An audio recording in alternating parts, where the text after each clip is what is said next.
Anyway, I'll skip that bit.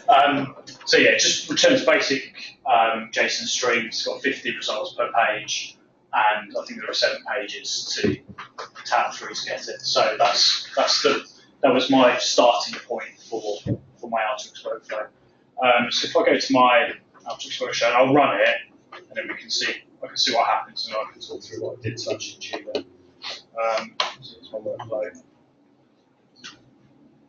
I just want to show you, this is my Tableau repository. There's no workbook or data source for this particular workflow stored in there at the moment.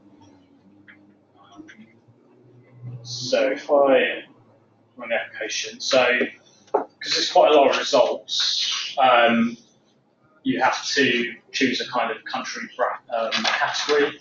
So they group their countries into these 4 classifications. So in order to limit the number of results, so their API is quite slow, I've grouped all the countries by these, so for pick up middle income. And then I thought I'd give the user options to pick 2 different kind of graph types that they want to show. So a bar graph and a time series graph. So you can choose which measures, which indicators from the World Bank you want to show as a bar graph and which ones you want to show as a time series. So let's go for, let's do population total for the bar graph, and we'll do, actually, let's do surface area in square kilometres and population total as a time series. Just run that, see what happens. As I said, their API is quite slow, so it might take a second or 2.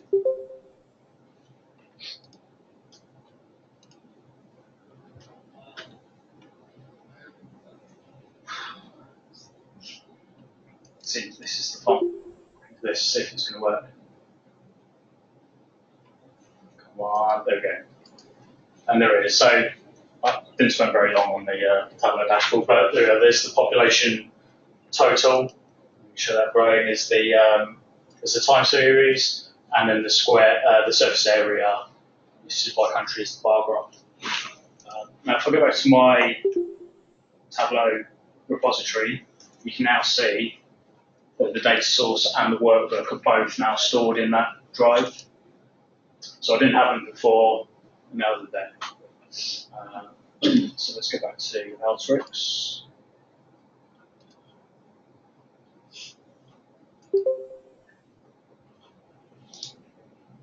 So what have I done to achieve that? So the first part of my workflow is looking at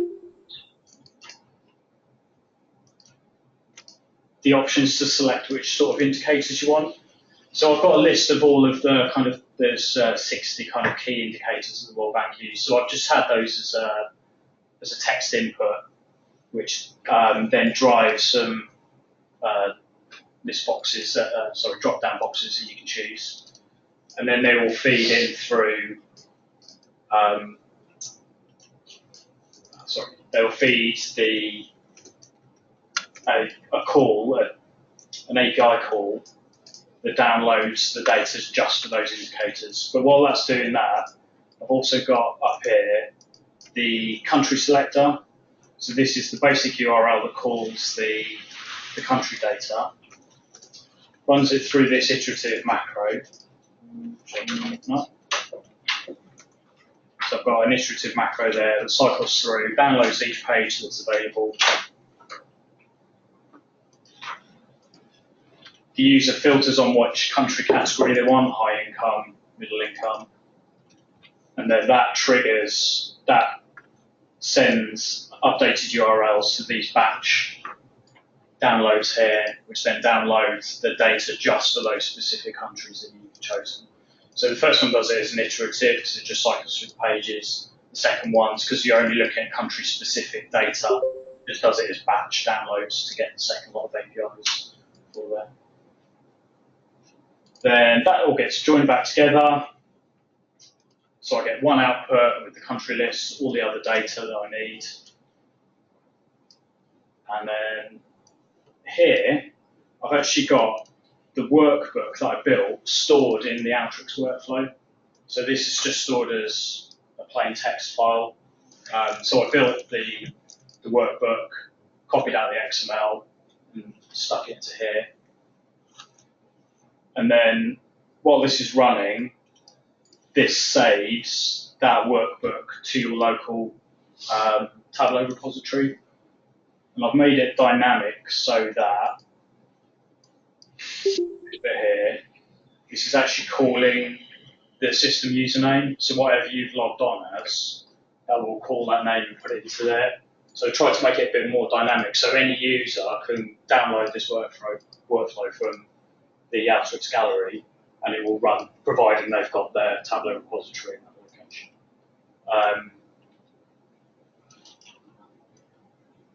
So that saves the Tableau workbook to your Tableau repository. Then when the workflow carries on,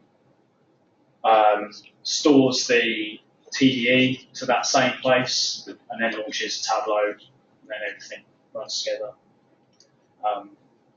So that's how I can get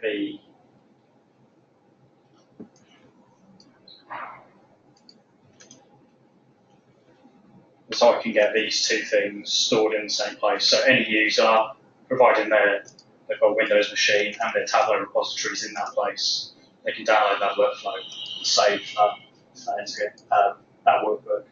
I was kind of thinking I could go a bit further and I could have maybe multiple workbooks depending on what you pick. Maybe if you pick different sorts of options, you can get different workbooks downloaded. But I've kind of run out of time because I've spent quite a long time trying to figure out how to do that. But that was kind of where my thought process was going, was that I wanted to make it as easy as possible for someone to just run it. You didn't need the workbook already on your machine. You just download it and open all the data for you. A few of the issues that I had with it, there wasn't really that many resources available found on how to do iterative macros, especially when the API calls. I spent quite a long time Googling and I couldn't really find anything useful. A lot of people show you how to build a macro, but what they didn't say was that doesn't actually do the call, that's just a tool that you use, so that's the kind of bit of information that was missing. So to fill that knowledge gap, I decided to write a blog about it, which actually talks from the start to building through the building up your macro tool, doing all of the downloads, and then actually putting it into a workflow that's usable. All red thing. What was that? Some evil on your screenshots. Oh, really? The other issue I had was getting this bit to work. It was writing the output before it was saving the Tableau workbook to the drive. So with Andre and Paul's help, we put in this block until done, and then Paul came up with this mad idea of putting a union in of null values into the main body of data, and then I can just filter those back out. So that allowed the Tableau workbook to be written back to my repository before it wrote the output. That was quite frustrating. And then the other issue I had was actually getting the right command to work properly. Even though I'd experimented earlier in the week with working, when I actually came to put it into my final workflow, it wasn't working. But thanks to Lorna's help, and just saying, have you put the quote marks in? No, I haven't put the quote marks in. Finally got it to work. And that's it. That's it, really. I did write another blog as well, watching Andre work over the week. There's quite a few little tips and tricks he has, just basic things, setups that he's got in Alteryx that really make a difference to how well you can work. So I've just tried to collect a few of those things that I thought really help people work, and make your workflows a bit neater and a bit easier. So I just collected those together as well. That's it. Oh, and the workflow's available on the gallery. You can't run it from the gallery. You can download it and use it on your own machine. Yeah, that's our information lab. The information link and not the Alteryx gallery, right? Not Alteryx now. I could put it up on the Alteryx gallery. There's no reason why I can't. Check out your API key. There's no API key. It's all open data. Cool. Yeah. Yeah, that should work. Yeah, do that. Any other questions? In the back.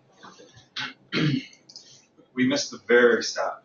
Well, So, world bank data, yeah. Yeah, World Bank World data. Bank. That's as far as I got. Yeah. Cool. Let's see if there are any questions on the GoToMeeting. Will is complaining about his ears, but that's about it. Does anyone have a question on the GoToMeeting? Have you done macro before this week? No, it's the first time we've done one. It looks like quite a complicated workflow. Which Yeah, might be good or bad. it was a bit of a pain. It was just because I was doing basically three downloads trying to run them consecutively, but these two are dependent on this one running first. So How do you get it to run consecutively? Alteryx, by as far as I'm concerned, it's generally single press. yeah, I mean, yeah, it is running them one after the other, but the idea was It's that holding it and then bringing it in. yeah, just kind of delaying ones until another one is run first. Because annoyingly, you can't trigger the. I wanted really to have a list of countries populated, but that would be based on the download first. But you can't get the download to run to populate the list there. I might have been able to set it up to run an app, which then is another app.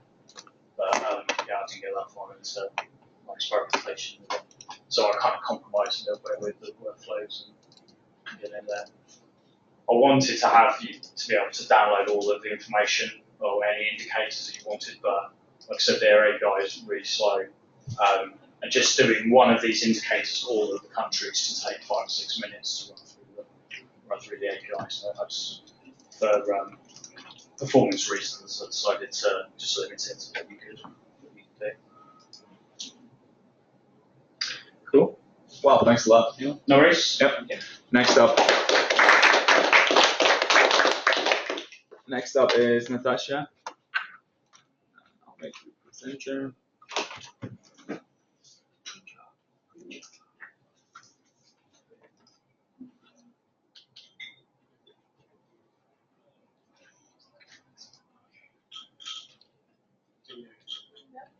See my screen. So, hello everyone, I'm Natasha, and this week, so my API is Free Music Archive. So the reason to choose this API was, I would say, like choosing an API was a little project in itself because we needed to have a paginated API, which is not as spread, I would say. This like most of the APIs, they just allow you to choose a lot of parameters and return all the data. So yeah, so choosing a paginated one was quite difficult. Then I also wanted to choose a topic not serious. I wanted to have some fun and not like go into some serious areas of like world indicators or some other things. Yeah, so I wanted actually to do a little bit more like fun with movies and so on, but like or like Spotify, but they all wanted some like also authorization and stuff. So yeah, so I chose Free Music Archive, and that's also an interesting topic was for me because I never heard about free music, and that's actually a database of music that you can download and use it like for free in your movies or like in like any commercial use as well. So the documentation for this API was, I would say, not extensive, but pretty like sufficient to do what it API has. So there's some genres, artists, albums, tracks, and so on. So I decided to have a look at what happens with in the world of free music and what actually is available there. So my app.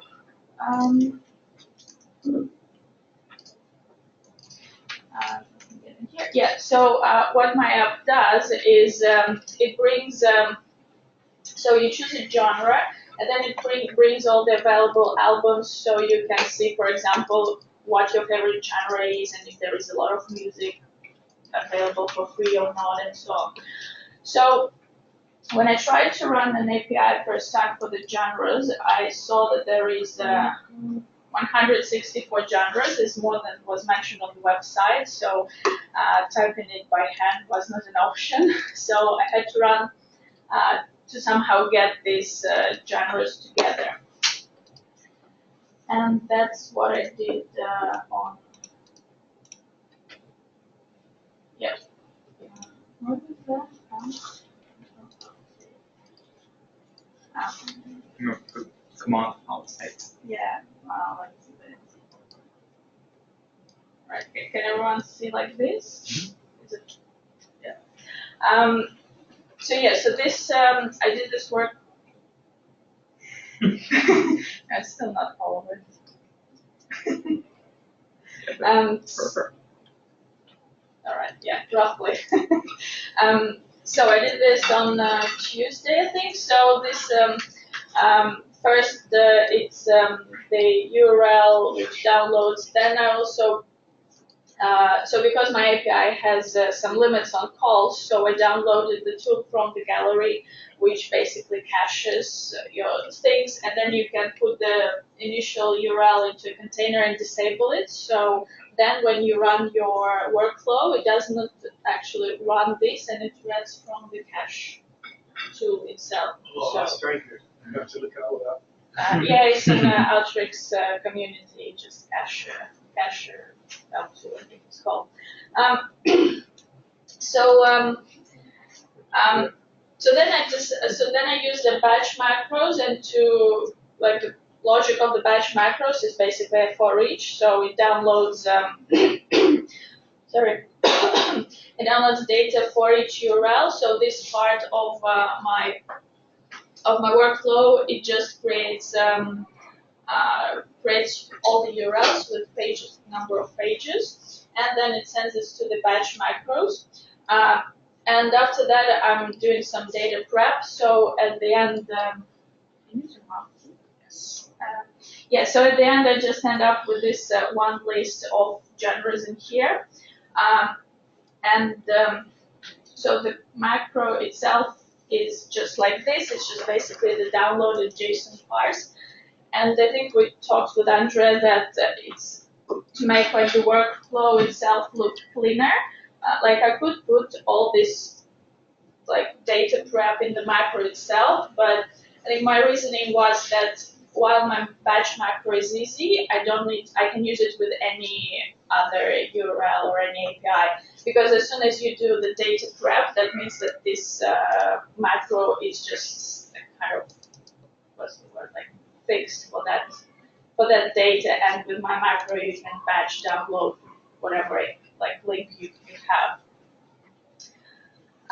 Yeah, so that basically gave me 169 genres, which then I inserted into the drop-down menu for my macro that downloads the albums itself. So I had to preserve all this down slashes, what's it called? Underscores, yeah. Because that's the part of an URL, but I clean this up later on. So the main macros is this one, and that is an iterative macros. So here it's again like downloading APIs, like JSON parse and so on, and then it's separated into two steps. So the bottom one is just counts the number of pages and iterates through this. And the top one is my data output, which looks roughly like this. So when you run the macro from Alteryx, so you can choose any genre. So let's have a look at blues, for example. Yeah, there is 164, so I guess everyone could find their favorite genre.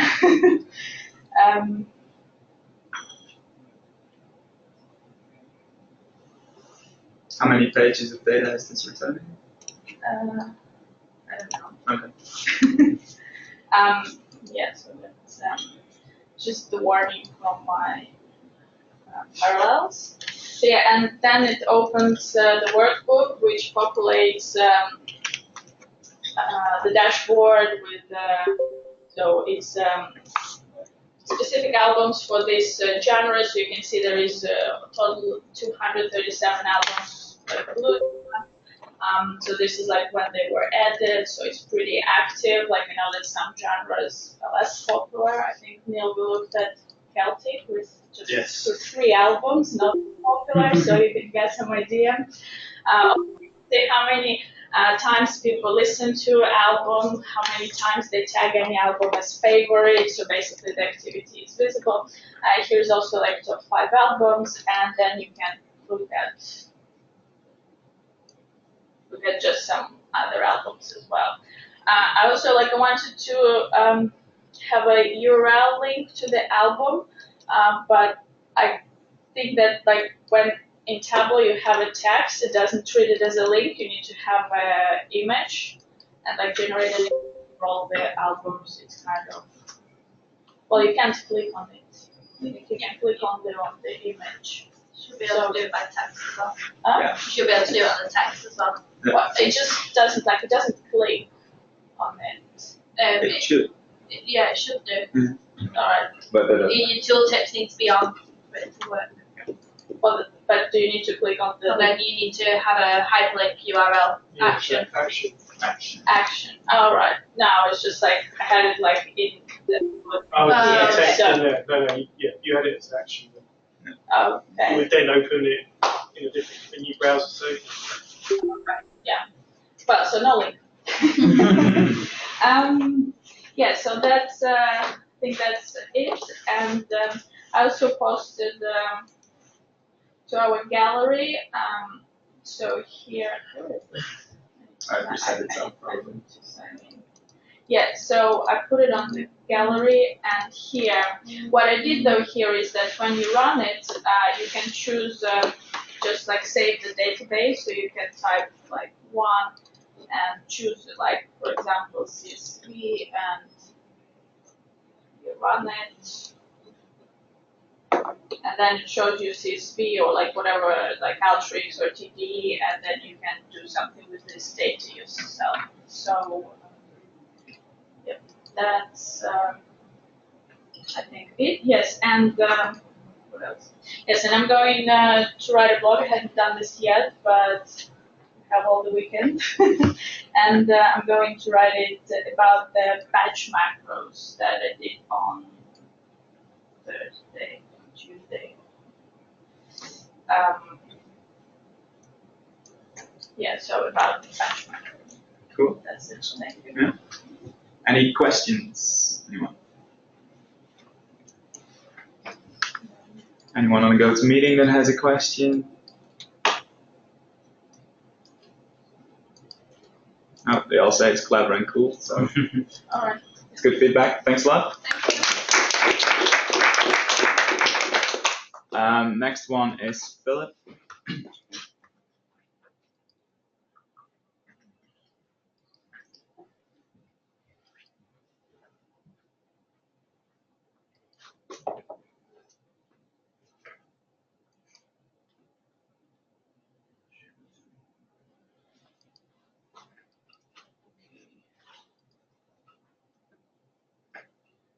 Okay, so if that was clever and cool, then mine's the opposite to that. It's well, it's simple. It was very straightforward. So first, I tried to use the TFL API, but I couldn't get the key to work. It even managed to fox Rachel and Andre. So I think it was the key and not myself personally. But then I tried using some Sky Mapper API. But that did not fall into accordance with Andy Kriebel's criteria that it needs to use pagination, which basically means that you get your results in batches, and you need to run that macro iteratively to get all your results. So I found OMDB API, and it's really straightforward. You can do 2 things with it. You can either search for the title of a movie, and that also, if you search for Batman, you get all the movies with Batman in the name. Or if you search for a very specific title or the IMDb ID number, then you get all the information from IMDb, like the year it came out, all the actors, the director, and its IMDb score, of course, and all that things. So rather than using two different APIs, I kind of came up with a contrived example that used both these features.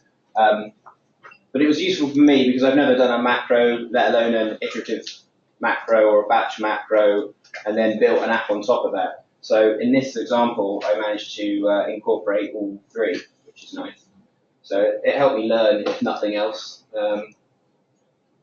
And so this is, how do I make it full screen?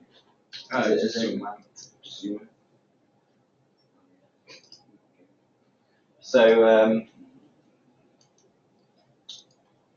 So yeah, I've got my main workflow down the bottom, and I've used.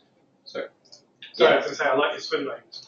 Thank you. Yeah, I couldn't decide whether to go across or Beat them both, but it's yeah, it's a good.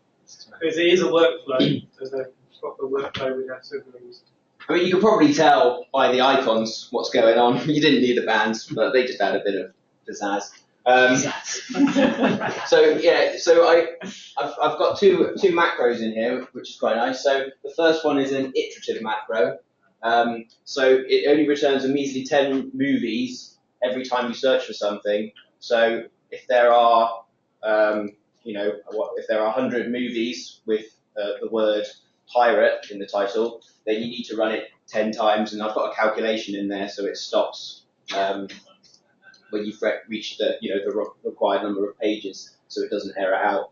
But then I filter out quite a few things because it's painfully slow otherwise. There's a stop here because, as Andre pointed out, if this is still iterating and we go on to the batch macro, then for reasons that I can't quite fathom, that causes complications. So I put a stop there, so it's done all the iterative stuff, so it's returned all the results. So if you search for Power Rangers, it will give you all the films with Power Rangers in.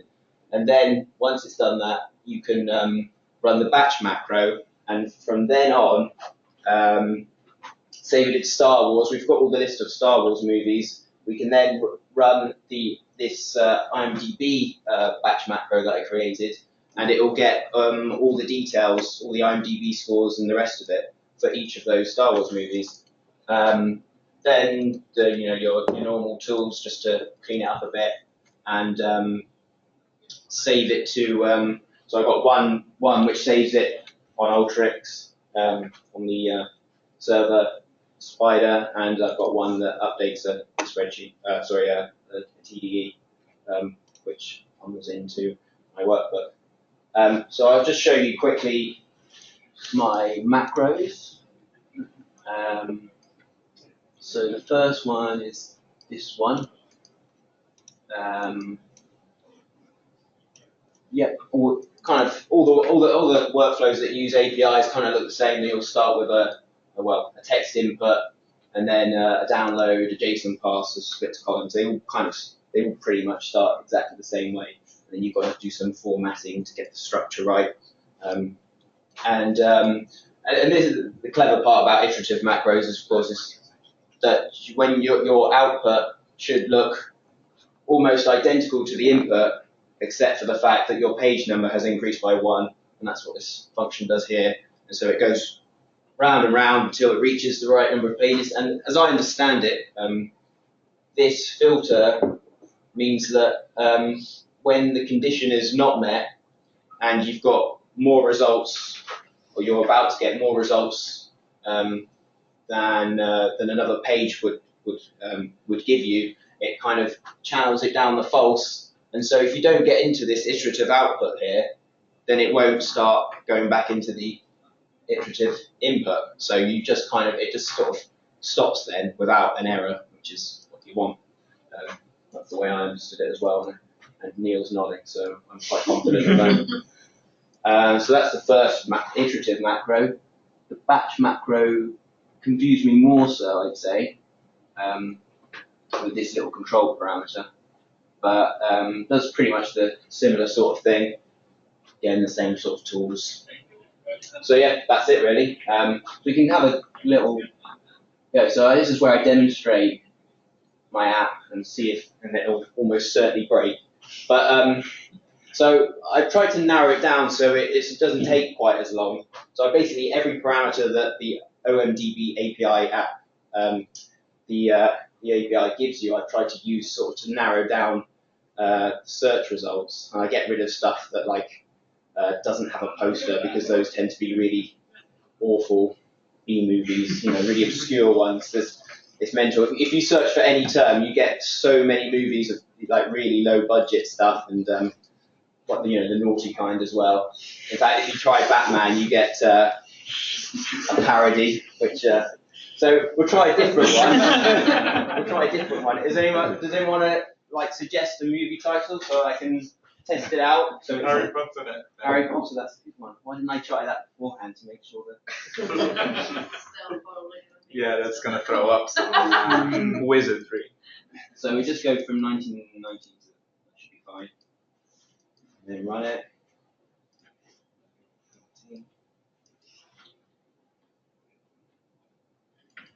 So OMDB is a front end for IMDb.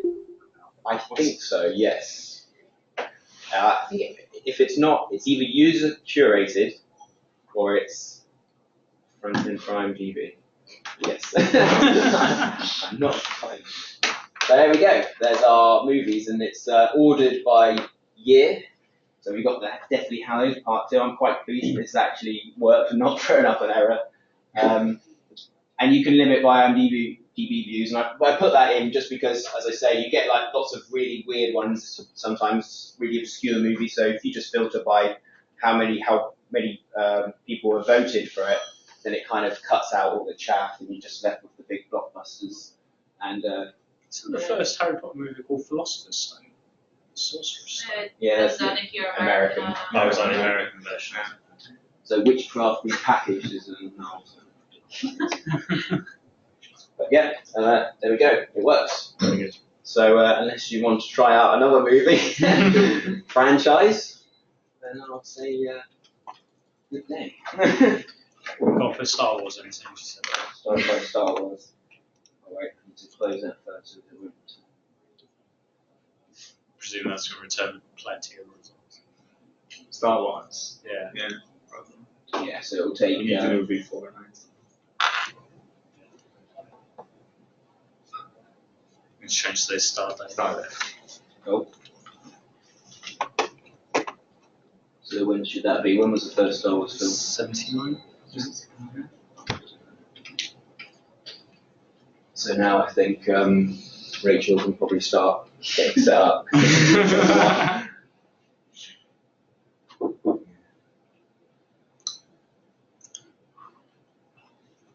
What? How did you note?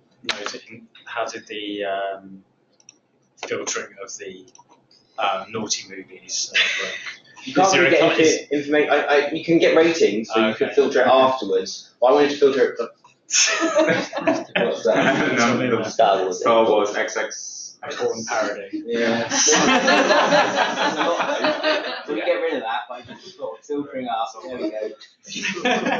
Unless it's a very popular. Did you not do a filter in your workflow that actually gets rid of any sort of Yeah. Yeah, So but where's the fun in that?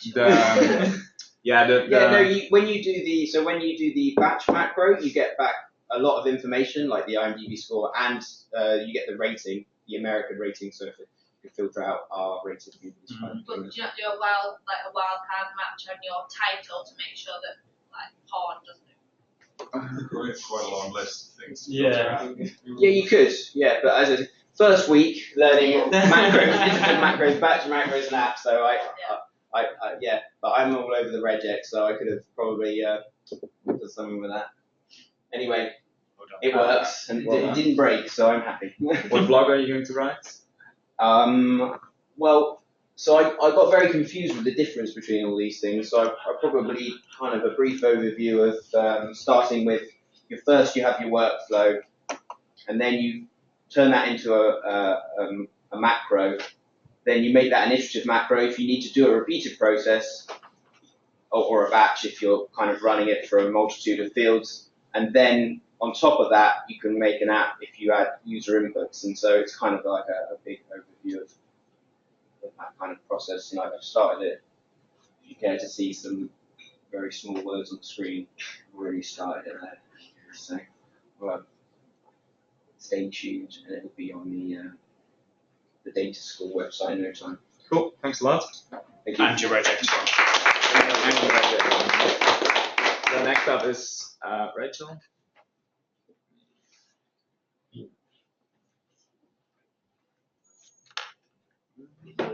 Are you on the GoToMeeting?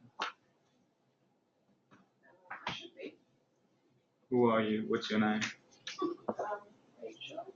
Yeah, but How can I find out? have a look at my screen.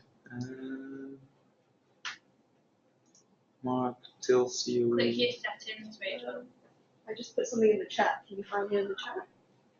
Yeah, you're Till, so we see you. Oh, okay, that's me.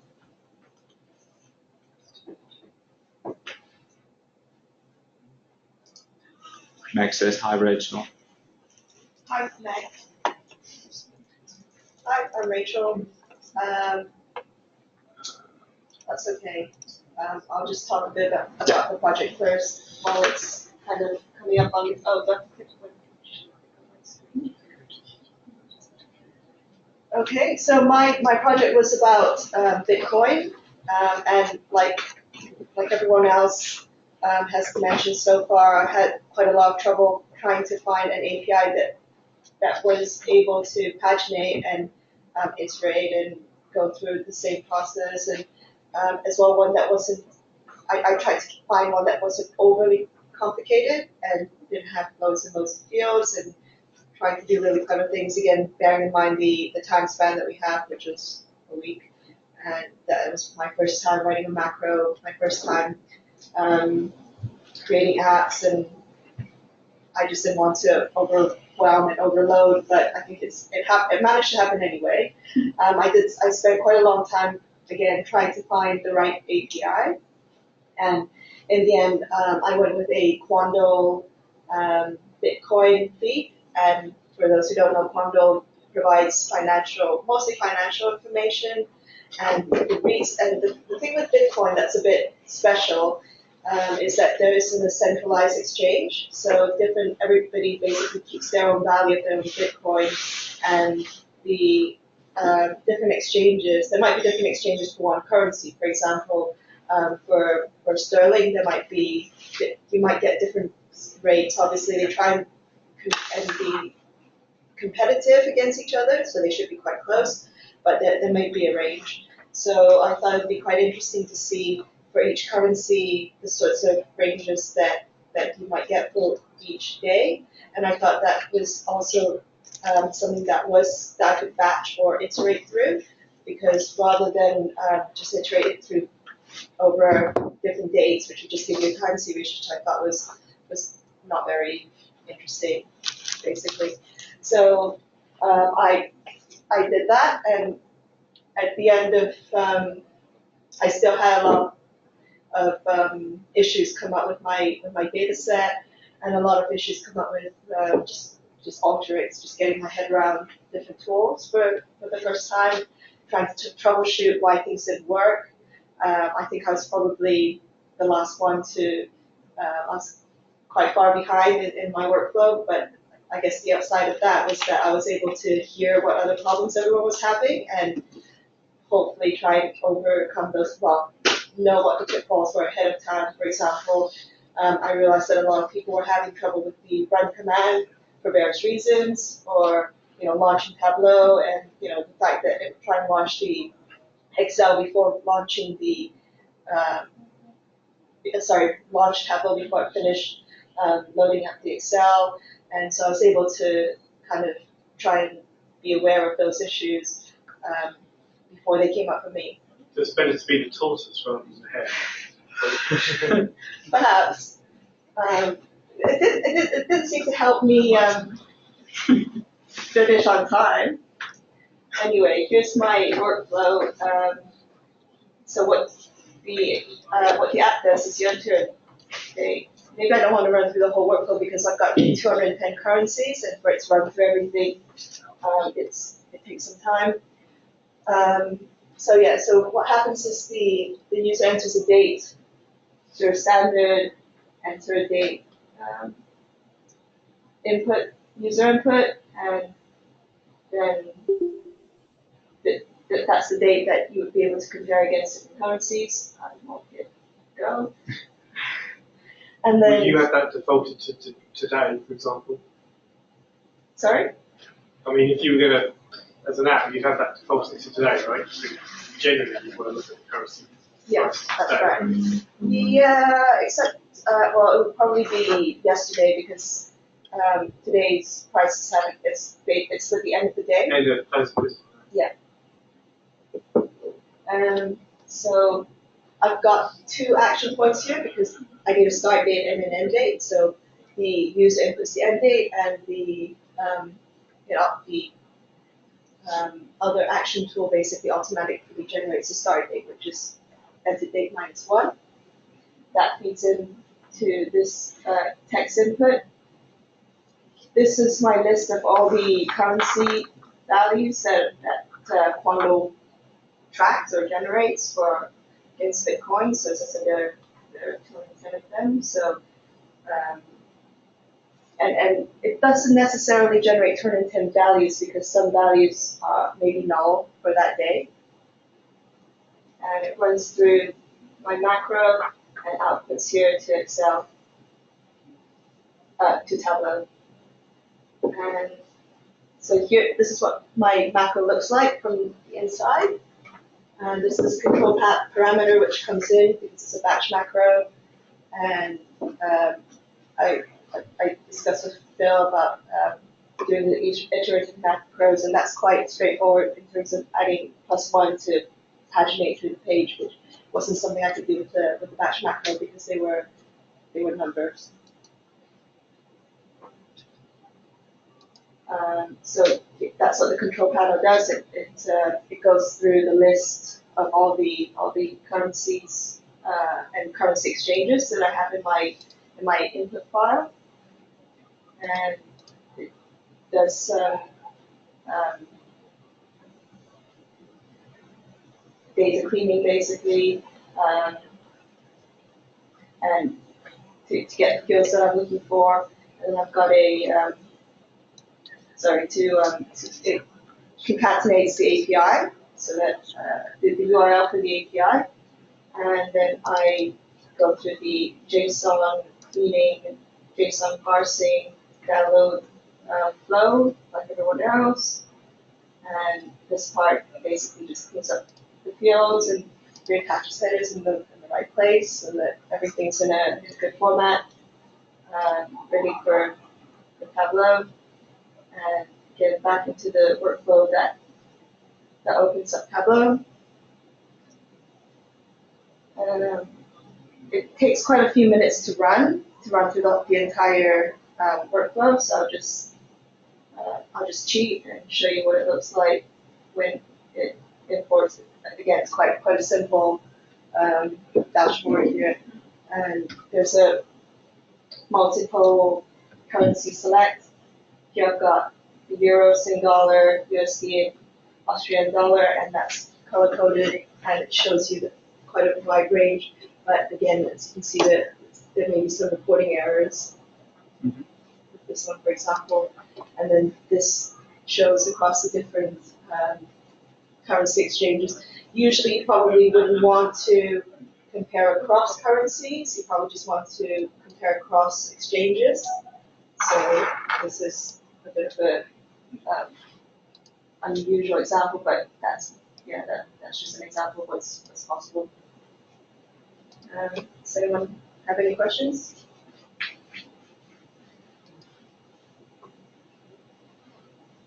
Can you show us that calculation you did for finding the previous day? So you're only looking at 2 days, right? Yeah.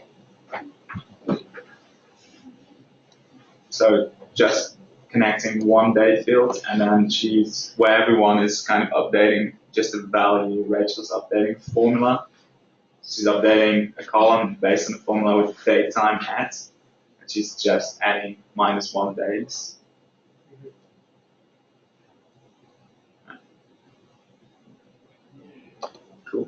Does anyone on the GoToMeeting have a question about this? How come the feed takes so long? Is it just there's so much data, or? There is, which is why I've tried to limit it down to one day rather than getting all the data for every exchange from the start of the data series. But even then, it still seems to take quite a long time to read through it. Would it be worth limiting to the currency that you're interested in to start with? So you select the day and the currency as your inputs.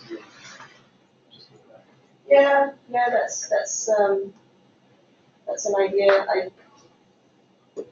My macro only has I guess there could be a further filter or input filter here that would feed through where you could select the right currencies. It's definitely worth when you're building it, like narrowing down what you're searching for, because then you can build it a lot quicker. Because if you're waiting for 5 minutes every time it comes up with an error, it takes ages to build. So which I started with something a bit more narrow.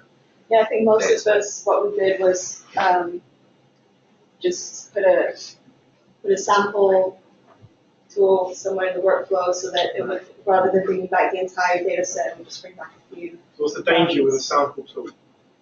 Forget to take it out again. Oh, yes.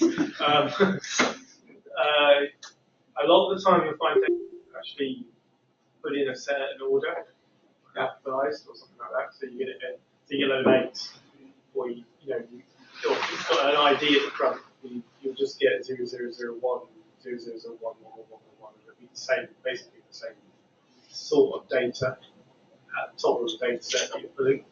So it's useful for building, but if you're trying to then work out like how many different values you've got on a certain field, sampling doesn't help. Yeah, I think in this case it was really just trying to make sure that the fields brought back were correct and that everything, the match would work basically. Didn't keep crashing. So no, it's definitely useful. Just got to be very careful with it. Yeah. Use a random sample. Yeah, random. Never used it. So the problem with the random sample is like a normal sample will just pull the first 1,000 rows or whatever it is from chosen, like, so it's quick. But a random one will go through the whole entire set, pulling out your random one, so it's slowing down.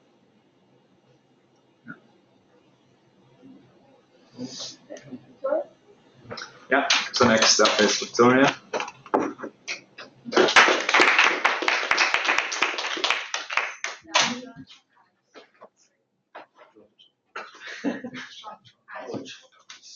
That might be melted by now. There's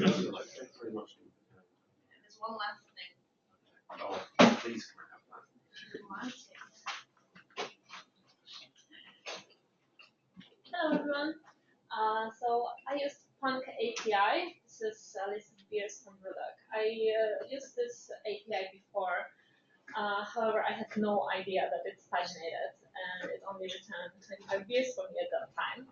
And now I was able to return 234 thanks to my macro.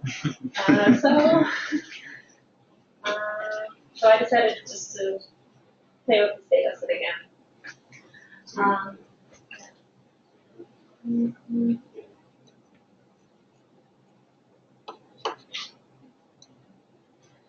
So this is my macro. It's again very similar to everyone else's. I download the data, I clean it up at the top, and then at the bottom the section is responsible to iterate through pages via the formula page +1. I then use this macro to build an app, and what I wanted to do is to not only filter the data on the parameters that can be put in the URL, because I didn't want to really limit myself too much with only 234 records. So I just created my own filter. I've grouped beers by the percentage volume, because that's what I did with my previous project, so I thought I also would be consistent.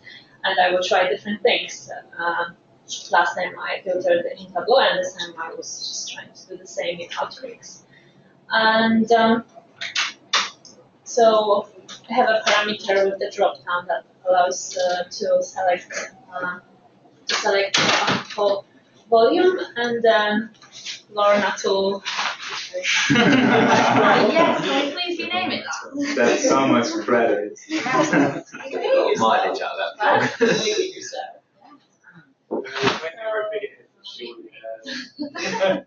So this is mine. Quite simple. Let's select the strong views, or maybe actually the interesting ones are the very strong ones.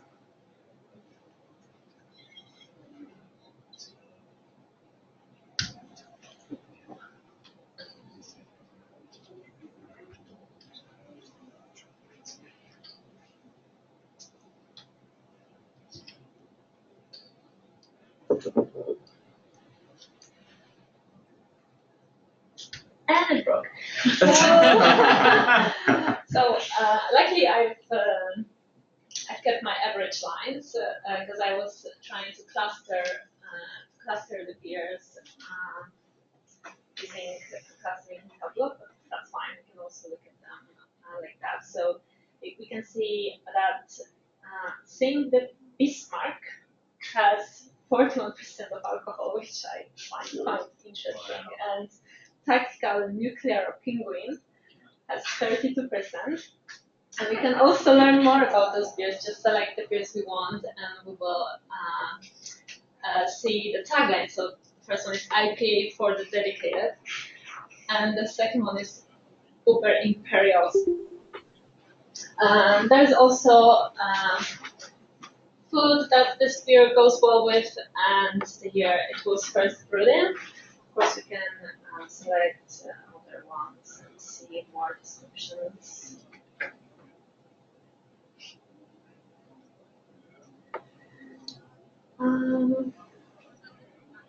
Okay. What is your action? Oh, yeah. Well, it worked here. So, well, anyway, it was really tough week. So, at the beginning of the week, I had no idea what applications sound so complicated, and we've only learned them yesterday. So I'm quite happy with the results anyway, and I'm going to write a blog post on the things I wished I knew about applications at the beginning of the week, not to freak out too much. And I also did a version of this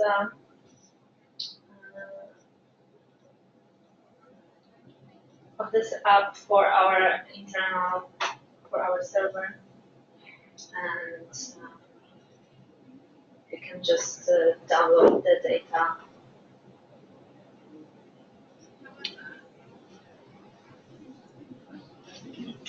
Do something. No, you're not signed in. Oh, okay. So yeah, just send me out.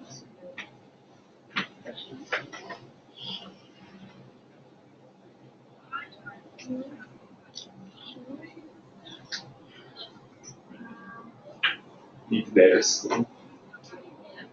Okay. I didn't say that against yeah, but I did the second version. Okay, it didn't work as well as I hoped, but thank you. If you have any questions, ask them. Anyone? No? Have you sent this to Carl? Have I said this To Carl? Have I said He this to likes Carl? Ruda. No, Yeah. not yet. Thank you.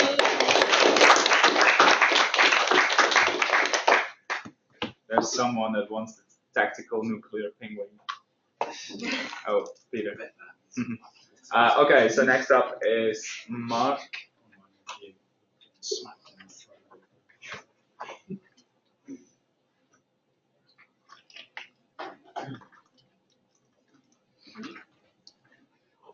Cool. It's very black desktop.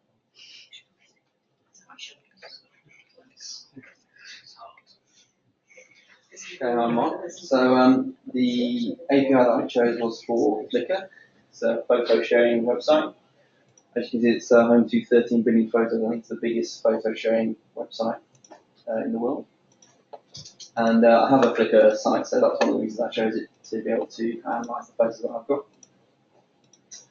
So the API they have is actually really good. They've got loads of documentation, and there's various different methods that you can use to call to look at all kinds of things around blogs, cameras, like the exit data. So you can look at how many people use it, Canon or Nikon and so on. Methods around how many people have favorited a photo, where it's been shared, galleries, all kinds of things. So I just picked one of these, which was Get Public Photos, and that allows you to look at a range of photos for one particular user. So this is the one I picked here. So you pass in your API key. You need an API key to use this particular API. The user ID, which is a Flickr kind of login user ID, and then you can pass in other parameters as well. And it is a paginated API, so it returns by default 100 photos per, or 100 rows of information at once, and you can page over that if you've got more photos. So this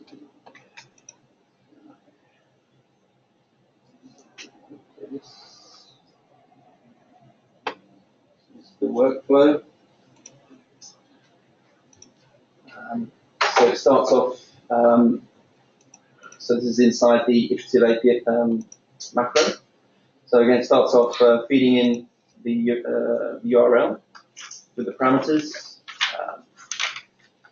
downloads the data from Flickr, passes the JSON, then removes some unneeded fields, splits it from text to columns. Then it splits into directions. So one is the headers, which comes down to this row of icons down here. And top right is the data that splits on one of the columns that says either headers or photos. So all of the main data comes up here, and that gets parsed and pivoted and cleaned up. And then in the headers part down here, it returns how many pages there are for your requests. So if you've got 5 pages, you'll then increment the page number to say, okay, now you're at page 1, next time around page 2, up to page 5.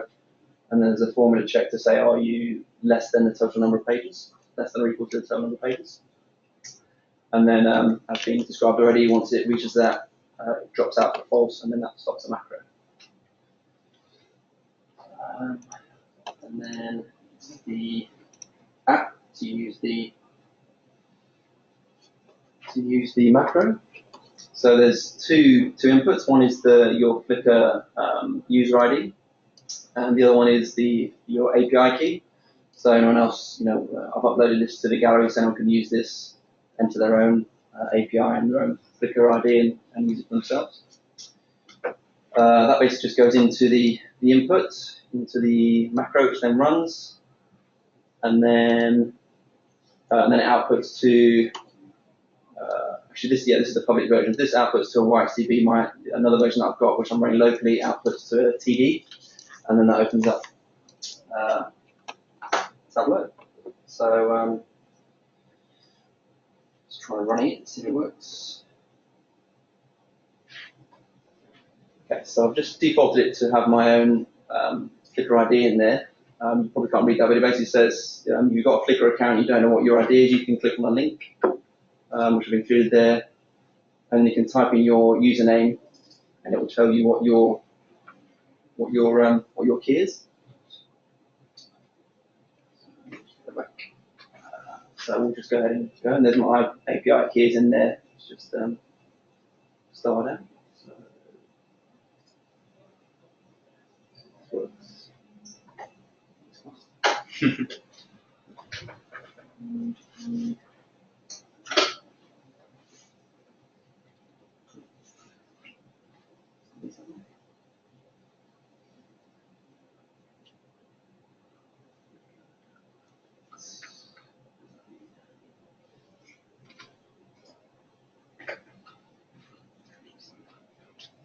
Does update the correct TDE?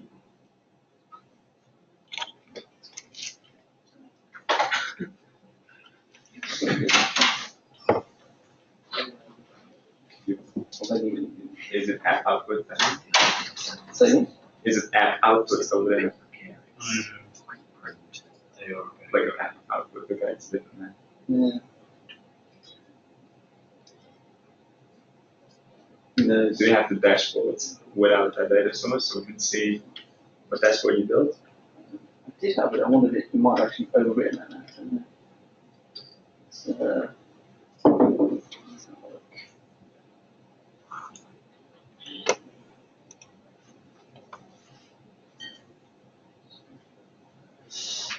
Last time that was modified. Guys, it's looking for Flickr app outputs. You might just change the name of your output. Yeah. Yeah, I didn't.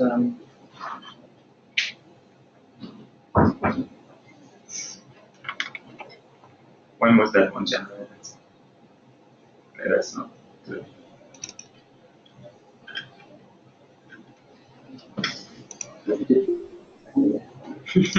Such a one. Run it within Alteryx then, rather than on the desktop.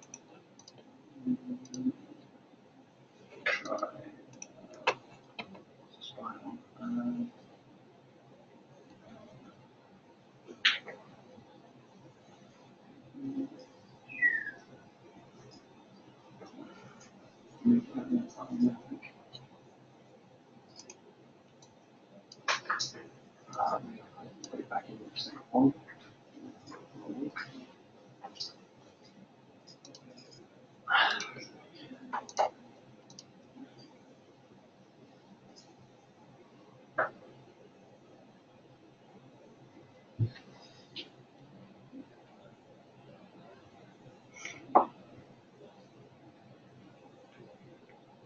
Yay! Yeah, so basically it comes back with, so it does it, yes, it shows your user ID, so that's the Flickr ID, which will be unique for every person. The total number of photos that you've got on Flickr. I have capped it so it gets to 2,000 photos, it will stop there, but you can take that limit off if you wanted to. And all the various information, so there's the title that you've got for your photo, whether or not it's public, have you shared it with friends, what server it sits on, what farm. And then so Flickr separates up all its servers into different farms, so you can see which of the server farms you're stored in. So in mine, in the server in farm 2, there's 135 photos, and the farm 3 there's 7, and so on. And the way so for my Flickr page, I've actually, the title, it starts off with a country name. So in the workflow for me, and it probably won't be so useful to other people, but for me, I was able to kind of pass out the country name and then be able to try and dashboard that. So I don't know if this is going to work. Break as well. Yeah, nice. Okay. So this basically takes up all the countries, charts them, so you can see how many photos you've got for each country, list them out, total number of photos, and does a map of where you've got photos from. You can then filter them, so you go to like China, filters this list down, and then you can hover over, and it brings up the photos for that part of the world. So you can see there's various parts of the world hopping into, so you can plan your next holiday based on. How long did you spend in Yemen? Say again? How long did you spend in Yemen? I spent a few months there actually. Yeah, so more photos. So will it work only if you name your photos? Yeah, it's only going to work for, I just so happened to, the photos I put up there, the country was like the first word in the title, so I just passed that out. So constantly you've got things that are not quite right, so you've got Sri Lanka, which is just Sri. There's a Sri space country. So yeah, you can do more work with it. Got new and south as well. Yeah. So. But is there any like sort of location? Like Yeah, so you can do geo-tagging. I haven't geo-tagged any of mine. I'm not sure how many people do actually, but then you've got like a wireless thing on your camera, you can geo-tag everything whenever you take it. And that's a separate API call, and then you can pull the geotags back. So you definitely expand on this and go crazy and do all kinds of funky things. But So how have you pulled the photos into Tableau?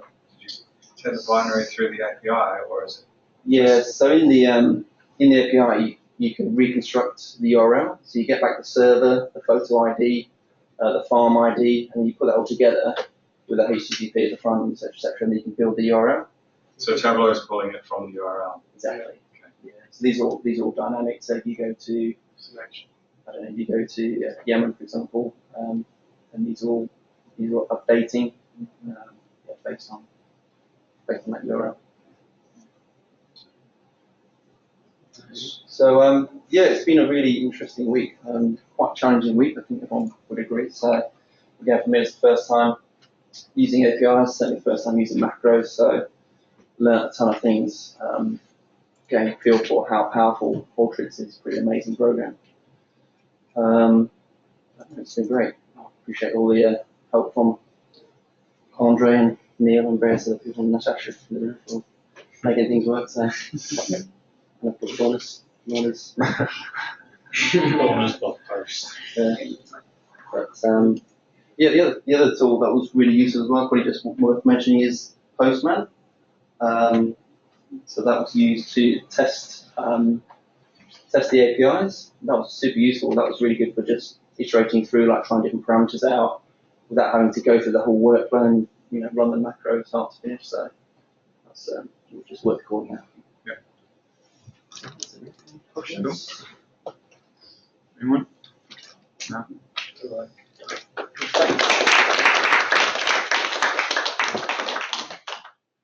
Okay, the last one is Jamie. No.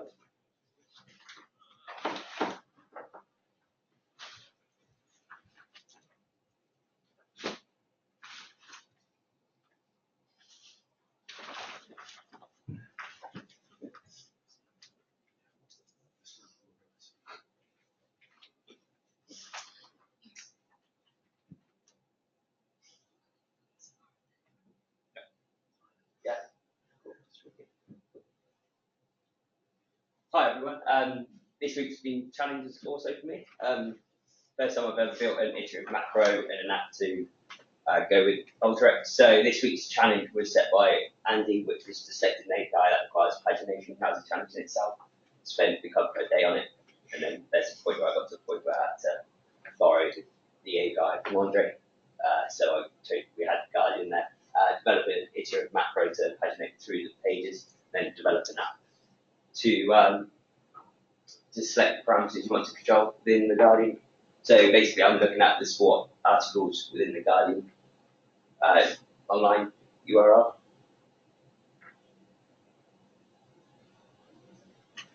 So just go to my iterative macro first. So pretty much similar to the other guys already, it's pretty much just bringing in the API through from the Guardian, just downloading it through JSON, splitting the JSON, and then splitting it onto your files. So this is data where you have it brings true, and you can bring it through. That's the data you put into a Tableau workbook, and then as you go further along the line, down the bottom, as the negative false records, it goes back through the process and adds through the pages there. Sorry, I forgot to mention.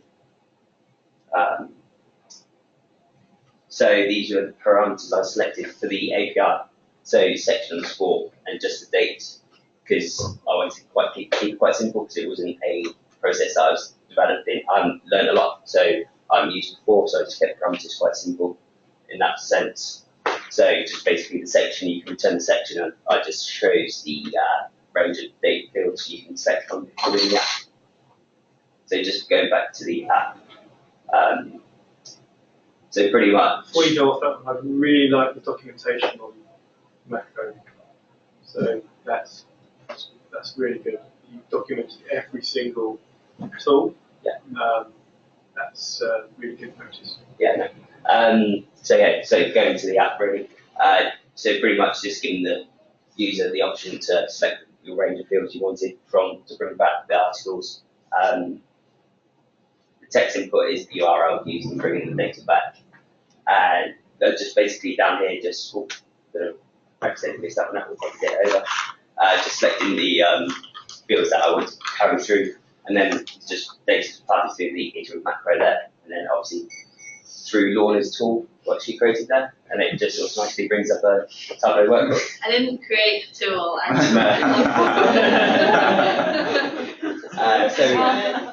So if I Details. so if I just choose probably just a month's worth of data, so just bring that through, and hopefully it should bring up the Tableau workbook. Hopefully.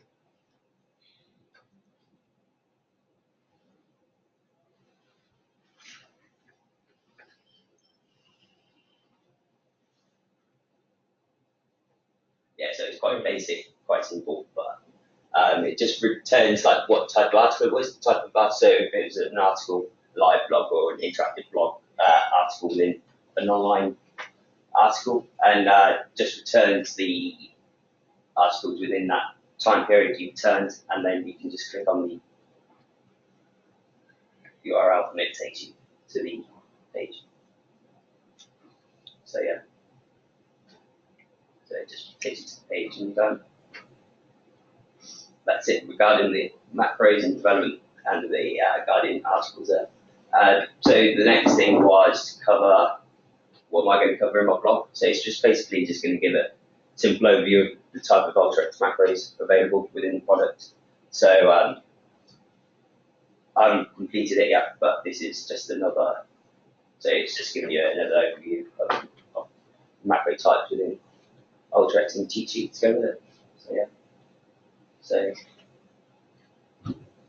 yeah, that's it. Okay, cool. So the only parameters you have here is the date, right? Yeah, because we had issues with setting the section. Okay. So yeah, so you can work out in the URL. So just like this. Okay. Homework. Yeah, no, that's yeah. How many times did you end up rebuilding this macro?